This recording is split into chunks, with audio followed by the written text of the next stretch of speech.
قصة لقاء النبي محمد مع الجن. ماذا حدث في وادي الجن؟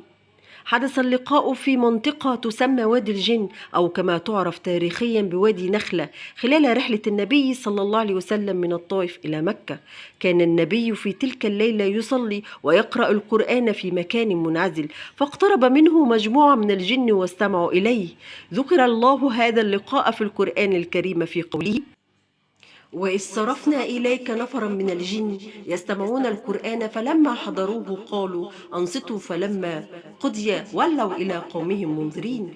بعد أن سمع الجن القرآن عادوا إلى قومهم وقالوا لهم: فقالوا إنا سمعنا قرآنا عجبا يهدي إلى الرشد فآمنا به ولن نشرك بربنا أحدا.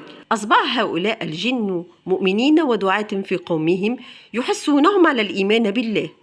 وقد روي في الأحاديث أن النبي صلى الله عليه وسلم التقى بهم في مناسبات أخرى وعلمهم الإسلام.